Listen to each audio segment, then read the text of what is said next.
So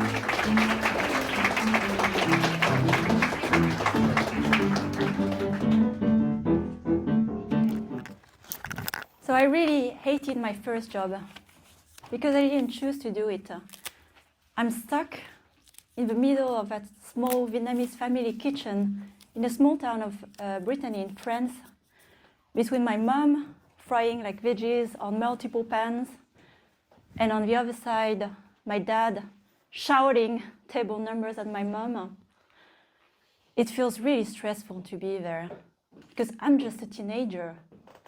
I'm 15 years old, and all I want and dream of is not work, hang out by the beach with friends, fall in love. But I can't, because I'm the eldest of a family. I have big responsibilities. My parents escaped the Vietnam War to build a better life in France. And so they put everything in this restaurant to give us a better future for us, the children. And I felt responsible for it too. But I couldn't endure working another year with my parents. It was really stressful.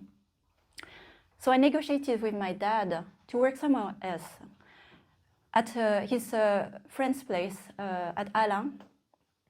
And so I remember I felt really excited to work somewhere else, just because it was a new place with new people, and just because I could feel a bit of freedom for once. And so that day when I visited the place, there was something I felt particularly excited about. It was meeting Emmerich, the cook. So I remember I examined every little part of his body. So really teenage dream, like big muscle popping out of his chef shirt, full lips, blue eyes. He was also older. He was gorgeous.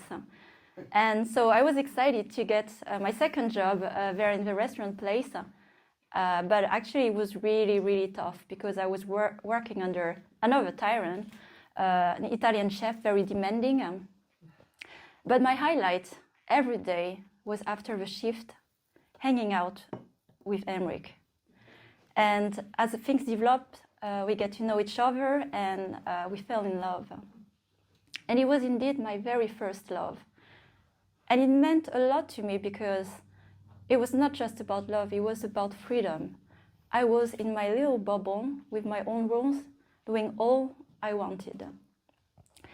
And so the summer continued. I was working there and going home after the work on my scooter, passing through the garage door. And that night, there was something unusual.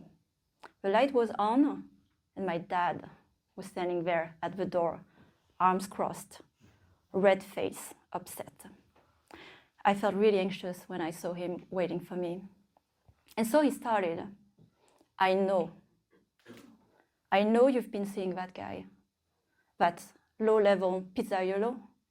What do you think? You have no future together. This has to stop. And so I tried to defend myself and argue, like, it's nothing, it's not even true. But he shouted even louder and told me, you don't talk. He is a paper towel, and you are a refined cotton serviette. You are not part of this world together. So I tried to argue still, and I said, as long as you live here, you work under my rules. The day you leave, you do whatever you want. So I didn't even bother to try. I surrendered that day. I gave up, and I felt like a piece of me was really lost. The little piece of freedom I had was taken away. But I promised to myself, the day I leave this house, I'll do whatever I want. I live the life I want. And so the summer continued, and I decided to still see Emmerich in his back.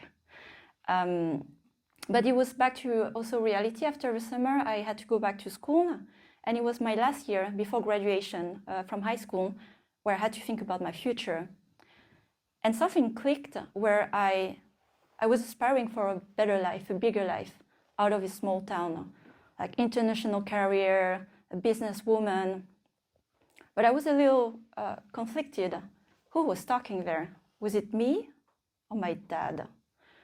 But I didn't think of it further, and I made a decision actually where I met that day Rick at the McDonald's, our favorite dates place, and I delivered the news in a cold, unemotional way. It's over. You're not part of my future. We need to move on. Bye. So I still think again about that event with a lot of regret, shame, guilt. But fast forward 20 years after, I had indeed a great career. I focused on work. I worked internationally. I had all the things I thought I wanted, but my love life was a mess. And I actually blamed a lot my dad for this, because that conversation that night still haunted me in my adult love life. And I was so upset at him, so upset for having brainwashed me, to the point that I still didn't feel free today, although I could do whatever I want. And so I felt also upset at myself to feel so powerless. And then eventually, and thanks to many rounds of therapy, I looked back at those key events of my life with a new story. I saw a little girl, teenager, who just wanted to live a teenage life, not taking adult responsibility. And she was right to want this. I saw a dad who gave all the love he could to give a better life and education for his kids, because that was taken away from him during the war. But above all, I saw a bright woman who was independent, strong, and who had the choice. She had the choice to welcome both love and work in her life. And she had that power all along. And when she understood that, then she felt free again. Thank you. Thank